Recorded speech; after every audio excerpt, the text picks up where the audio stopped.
आरक्षण, वर्गीकरण, भाईचारे पे अम्बेडकरवादी एकता मंच द्वारा जो सेमिनार किया गया, उसका मकसद दलितों को इकट्ठा रखना है, एकजुट रखना है।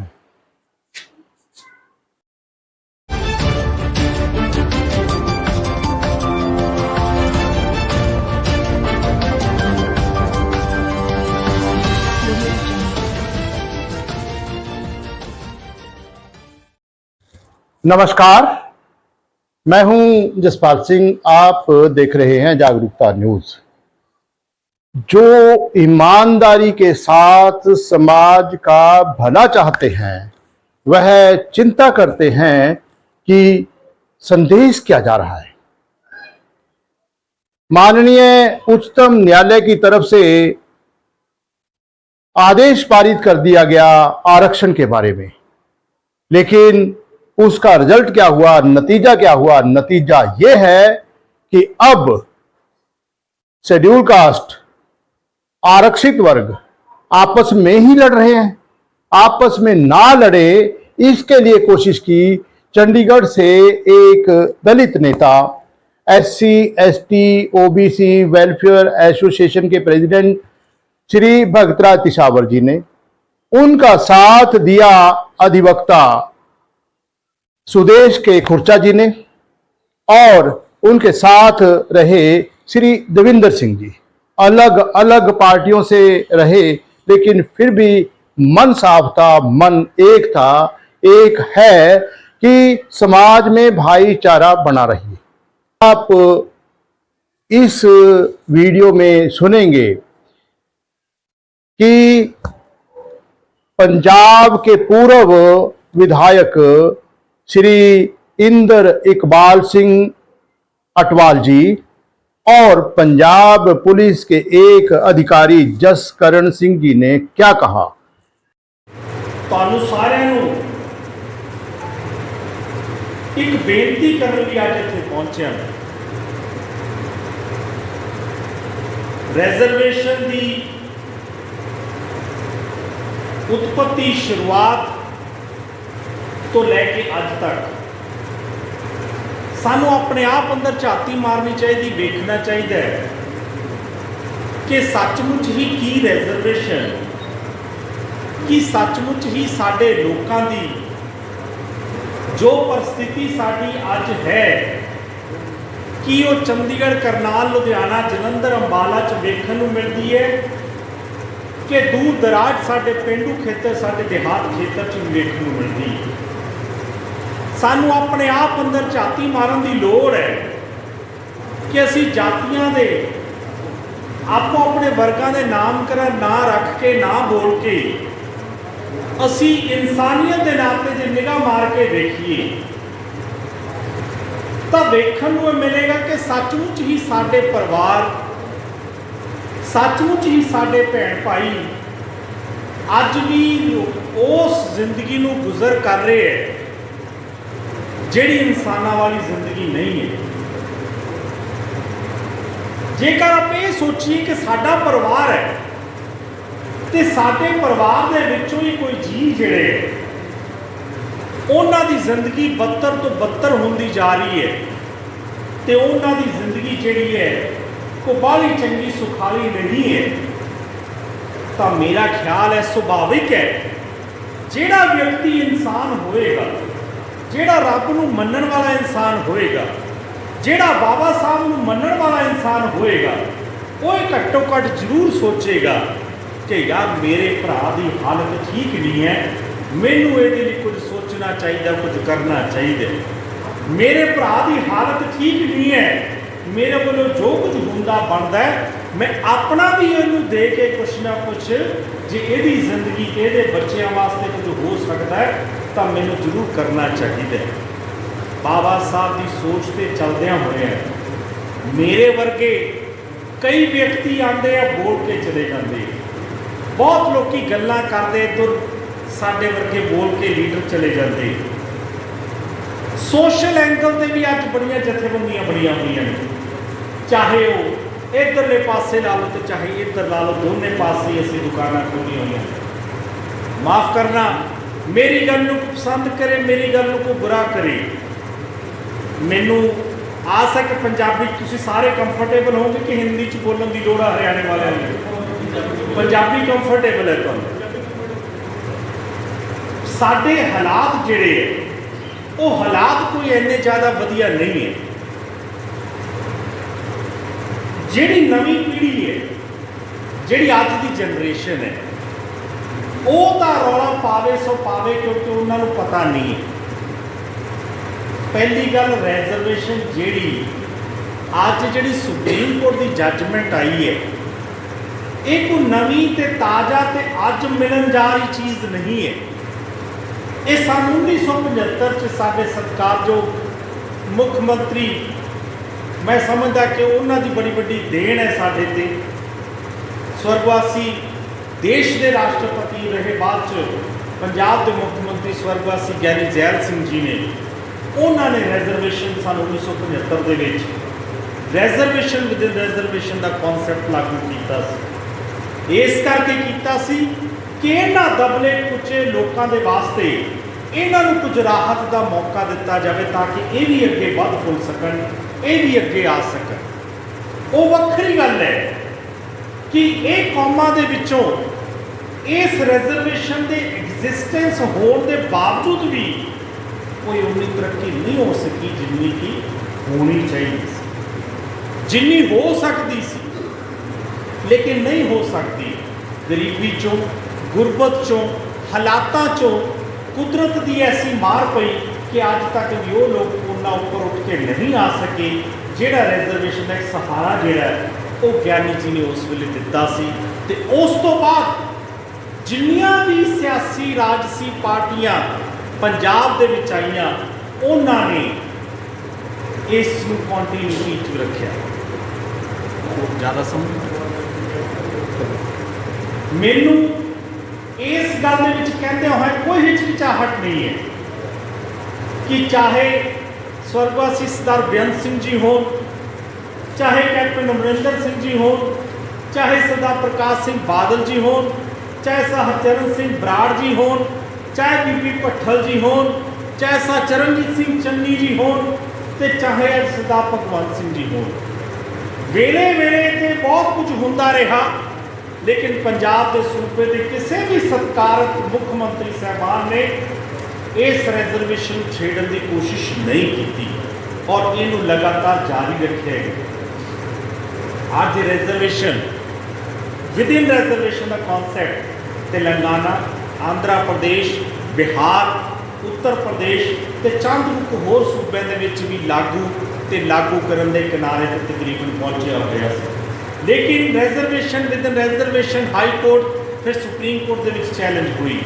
वो वक्री गल है कि वो जी है इस कॉन्टीन्यूशन के हक दे आई कि ये जो रिजर्वेशन मिली हुई है इनू एज इट इज़ लगातार जारी रहन दिता जाए। असी धन्नवादी हाँ मानयोग हाई कोर्ट के, असी धन्नवादी हाँ मानयोग सुप्रीम कोर्ट के कि जिन्हों ने साडे ते ये एहसास जिहड़ा किसी वेले किसी ने किया सी उहनूं जारी किया गया, रखा गया। लेकिन अज कुड़तन पैदा करने की कोशिश की जा रही है, ऐसा माहौल पैदा करने की कोशिश की जा रही है कि शायद पता नहीं कितनी को नवी चीज़ मोदी ने देती, पता नहीं को वाई चंद्रचूड़ जी ने नवे सारे चीफ जस्टिस जी को नवी चीज़ पैदा करती जिहदे नाल एक खतरा पैदा हो गया, एक खला पैदा हो गया कि पता नहीं किहड़ी एक अलग चीज़ नवी कर दी जिहदे नाल थर थर थर थर थर कंबन लग गए सी। सारे लोगों के विच एक सिचुएशन क्रिएट कर दी, नवी पीढ़ी नौजवानी के विच एक हिवार खड़ा कर दिता कि पता नहीं कि कैसी गल होगी जिहदे नाल शायद रिजर्वेशन ही या तो खत्म हो जानी है तो या सारा कुछ ही मजहबी बाल्मीकियों को देता, साडे तो पल्ली कख नहीं रहा। एक ऐसा माहौल खड़ा करने की कोशिश की गई है। लेकिन माफ़ करना, मैं जिथे भी गया मैं एक बेनती की अज तुहानूं भी मैं करके जानी है कि reservation with in reservation already चलती पई सी, ओनू जारी रखा गया। लेकिन अज लोड़ किस गल की है? अज सानू सारिਆਂ ਨੂੰ बाबा साहब के परिवार ਨੂੰ इकट्ठिया बैठ के मंथन किस चीज़ से करना चाहिए जोर किस गल ते लाना चाहिए, हिम्मत ते दलेरी किस गल च दिखानी चाहिए है, सानू वो सोचण ते लभण दी लोड़ है। देश दियां बहुत सारियां सरकारां, सूबे दियां बहुत सारियां सरकारां राजनीतिक अपने मकसद के मुफाद के लिए शेड्यूल्ड कास्ट दियां जातियां ते जातां नूं ऐड कर रही ने ते वाधा विच कर रही ने, लेकिन रिजर्वेशन की जिहड़ी परसेंटेज है उत्थे दी उत्थे पई हुई है। जेकर सानू सारिआं नूं परिवारक तौर पर इकट्ठे होके एक जिम्मेवारी दे नाल समाजिक तौर पर सानू कोई जिम्मेवारी निभानी चाहिए है। साडे मोढियां ते जे समाज ने कोई जिम्मेवारी पाई है तो सानू जे कोई सोचण दी मजबूरा च होना चाहिए, तो मैं निमरता सहित थोड़े चरणों च एक बेनती करांगा कि आओ सारे रल के इकट्ठे होके फैसला ये करिए कि रिजर्वेशन सानू उन्नी चाहिए है जिहड़ी बाबा साहब ने उस वेले गल कही सी। अज भी असीं उसे गल ते खड़े हाँ कि जिहड़ी रिजर्वेशन सानू चाहिए है वो कितनी चाहिए है। जिस सूबे दे विच जिन्नी साडी आबादी है उन्नी सानू रिजर्वेशन चाहिए है। असी बजाए इसके कि असी ये लड़ाई लड़ीए कि उन्होंने क्यों देती, उन्होंने इन्नी क्यों देती। भराओ पहला आपां जिहड़ा साडा हक बनदा है ਉਹਦੇ वास्ते सानू लड़ाई लड़नी चाहिए है कि पंजाब च 25% ही रिजर्वेशन क्यों। साडी रिजर्वेशन जिन्नी साडी आबादी है, जिहदी जिन्नी आबादी है ਉਹਨੂੰ ਉਨੀ रिजर्वेशन मिलनी चाहिए है। इस गल ते पहरा दे के सानू सारिਆਂ ਨੂੰ तकड़े होकर हमला मारना चाहिए है, ना कि इस गल दे विच कि ਉਹਨੂੰ क्यों मिल गई ते सानू क्यों नहीं मिली। इस लड़ाई च नहीं पैना चाहिए। ये नाल परिवार टुट जाते हैं, कदे परिवार बच्चे नहीं रह सकते। मैं इस करके परिवारक तौर पर तुहाडा जी होने के नाते, बाबा साहब के परिवार का जी होने के नाते मैं हमेशा होका दिना होना कि आपां सारे बाबा साहब अंबेडकर जी की औलाद हाँ। उन्होंने सानू इंसानां वांगू जिंदगी जीण का मौका दिता है, उन्होंने सानू जिंदगी विचरण का मौका दिता है ते साडे में या दाल में नहीं मिला, इसके लिए कुर्बानियां देनी पड़ी हैं। आप 1975 से लेकर 2024 तक की अगर पंजाब के मजबी सिखों और वाल्मीकि समाज की लड़ाई को देखोगे तो बड़ी दिल दहला देने वाली लड़ाई है। इसमें बहुत ज़्यादा संघर्ष है और सबसे दुखदाई बात यह है कि यह लड़ाई हमें कोर्ट में अपने ही भाइयों के साथ लड़नी पड़ी। ये 1975 में देने की नौबत क्यों आई? पूरे विश्व में एफ्रीमेटिव एक्शन की थ्योरी चलती है, जिसके आधार पर बाबा साहिब ने राउंड टेबल कॉन्फ्रेंस में इंग्लैंड के प्रधानमंत्री रैमसे मैकडोनल्ड को कम्युनल अवार्ड देने के लिए मजबूर किया। गवर्नमेंट ऑफ इंडिया एक्ट में 1935 में अगर शेड्यूल्ड कास्ट के रिजर्वेशन मिली तो वो एफ्रीमेटिव एक्शन थ्योरी पर मिली। एफ्रीमेटिव एक्शन है क्या? एफ्रीमेटिव एक्शन थ्योरी है क्या कि जो समाज के आखिरी पायदान पर खड़ा व्यक्ति है, जो समाज के सबसे नीचे, जिसको छूना भी मंजूर नहीं, जो अनटचेबल है, जो अछूत है, जो चंडाल है, जो बंगी है, जो चूड़ा है, जो चमार है, उसको जो स्पर्श है, उसका स्पर्श भी इस समाज में जो वो मंजूर नहीं है, उसको समाज की मुख्य धारा में लाना, ये एफ्रीमेटिव एक्शन। और एफ्रीमेटिव एक्शन से रिजर्वेशन मिला, और रिजर्वेशन में रिजर्वेशन की जरूरत क्यों पड़ी? इसके ऐतिहासिक कारण है। समय बहुत कम है, नहीं तो मैं तो चाहता था कि बड़ी डिटेल से इस पे बात की जाए, क्योंकि हम बहुत कम एक दूसरे से मिलते हैं। जब पंजाब के केस को ही, क्योंकि ये पंजाब से ही केस सुप्रीम कोर्ट में गया, इसमें तेलंगाना भी शामिल है, तमिलनाडु भी शामिल है, बिहार भी है, हरियाणा भी है, लेकिन पंजाब क्यों? क्योंकि पंजाब ने इसको लीड किया है। पंजाब में ये जो जजमेंट आया है Devendra Singh versus state of Punjab, ये पंजाब से चला है और हिस्टोरिकल तौर से पंजाब ने इसको लीड किया है और पूरे देश को एक नई दिशा दिखाई है।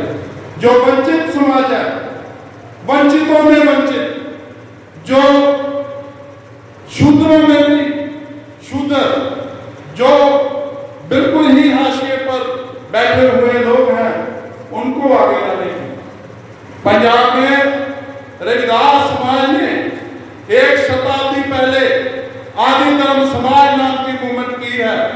बाबू मंगू राम मंगवालिया ने दोआबा खेतर में एक इतनी बड़ी मूवमेंट खड़ी की जिसका रिजल्ट यह हुआ कि दोआबा खेतर की अछूत जातियां, जिसमें सबसे आगे रविदास समाज ने तरक्की की।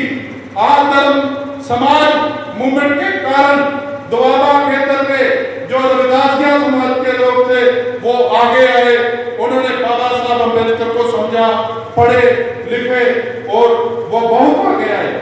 लेकिन माझा और मालवा के पंजाब का माझा, जिसमें अमृतसर, तरन, गुरदासपुर, पठानकोट और मालवा में बठिंडा, मानसा, फरीदकोट, फिरोजपुर, फाजिलका, लुधियाना, संगरूर, बरनाला, पटियाला, इसमें जो देहाती एरिया में मलबी और शहरी एरिया में वाल्मीकि समाज था, वो बाबा साहब की मूवमेंट को और आदि धर्म समाज मूवमेंट को उतना समझ नहीं सका, जिसके कारण वो शिक्षा में पीछे रह गए। और जब भी कोई नई जनगणना हुआ करती थी, जनगणना में जो जातियां भी बढ़ती गई और आबादी भी बढ़ती गई। 1951 में जब साझा पंजाब था, जिसमें हरियाणा, हिमाचल, चंडीगढ़, पंजाब इकट्ठा था, साझा पंजाब था, तब राघवाकरण रिजर्वेशन केवल 15% थी। 61 में यह बढ़कर 19% हुई। 66 में जब पंजाब अलग हुआ, पंजाबी सूबा बना, तो तब यह 20% हुई। जब 1971 की जनगणना हुई तो यह बढ़कर 25% हुई। और जब ये पहली बार संविधान के आर्टिकल 16(4) के अकॉर्डिंग जब सब क्लासिफिकेशन की गई पंजाब में 1975 में, जिसको हम 18 लेवल बोलते हैं, सोशल जस्टिस डिपार्टमेंट का 5 मई 1975 को 20% से बढ़ाकर 25% कर इसको 2 भागों में 12.61% वाल्मीकि और मजबी समाज को 12.5% और 12.5% सभी समाजों को 12.5% देकर इसको 2 हिस्से में बांट दिया गया। लेकिन ये पूरी तरह से नहीं मिली, 3 हिस्सों में ये मिलनी थी। एक शिक्षा में, दूसरा नौकरी में, तीसरा प्रमोशन में। और ये जो जजमेंट आई है ये सिर्फ एक भाग में है, केवल नौकरियों में। आज भी पंजाब में शिक्षा में आरक्षण में आरक्षण नहीं है और तरक्की में उसमें भी आरक्षण नहीं है। और एक भ्रम में है कि हम बहुत पढ़ लिखे हैं, बहुत आगे हैं, ऐसा नहीं है। जस्टिस पंकज मित्तल ने बोला कि अर्बन राइट, इस जजमेंट में जस्टिस पंकज मित्तल ने बोला अर्बन राइट। किनको बोला? चमारा को नहीं। ये जो चमार है ये अभी अर्बन राइट नहीं बने हैं। अगर कोई चमार IAS, IPS अगर जज भी बन गया है तो उसकी जो अगली पीढ़ियां हैं वो अर्बन राइट नहीं बन जाती। उसके पीछे से उसकी जाति उसका पीछा नहीं छोड़ जाती। इसलिए शेड्यूल कास्ट में जो क्रिमिनल है उसका हम विरोध करते हैं और अपने भाइयों के साथ खड़े हैं। ये भाईचारे की जो मिसाल हम पैदा करेंगे कि अगर क्रिमिनल पर कोई अगली बात हुई तो उसके साथ हमारा पूरा समाज अपने भाइयों के साथ खड़ा है। मैं आपको एक ऐतिहासिक उदाहरण देकर अपनी बात खत्म करूंगा क्योंकि समय इजाजत नहीं दे रहा।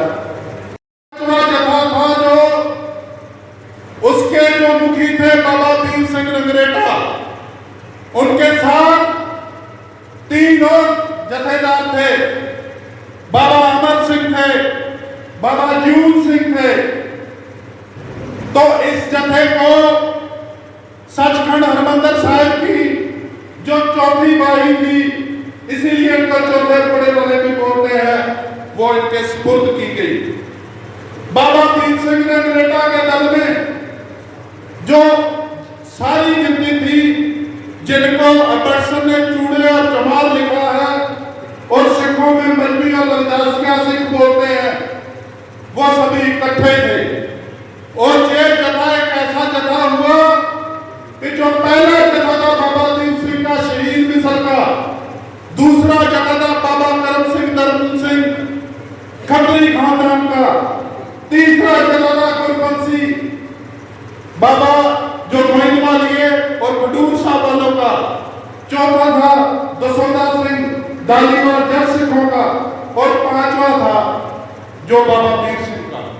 सभी की जो ताकत थी वो 500 घुड़सवार थी, लेकिन जो बाबा वीर सिंह के जथे की ताकत थी वो 1300 घुड़सवार थी। और ये 1300 घुड़सवार जिधर भी जाते थे, जिस तरफ भी जाते थे, ये सब कुछ जीत लिया करते थे। बाकी मिसलदारों को इस बात का खतरा हो गया कि बाबा वीर सिंह अगर बड़ा हो गया तो ये पूरे पंजाब को अपने कब्जे में ले लेगा, इसलिए पहले इनको खत्म किया गया और फिर जाकर अपने राज स्थापित किए। जब सिख पायनियर्स बनी, सिख पायनियर्स ने पूरे विश्व में 34 जंगें लड़ी और सभी जीती, उसमें भी मजबी सिख और रविदासिया सिख इकट्ठे थे। उसके बाद 1948 में दोबारा दूसरे विश्व युद्ध में एमएनआर रेजिमेंट बनी, मजबी और रविदासिया रेजिमेंट, जिसको 1944 में नाम बदलकर सिख लाइट इन्फेंट्री कर दिया गया, जिसमें आज भी मजबी और रविदासिया करते हैं। जब भी मजबी और रविदासिया चूड़े और चमार खास करके पंजाब के इकट्ठे हुए तो इन्होंने राज शक्ति को प्राप्त किया है। और जब ये आपस में लड़े हैं तो इनको कुछ नहीं मिला, ना मजबियों को ना रविदासियों को।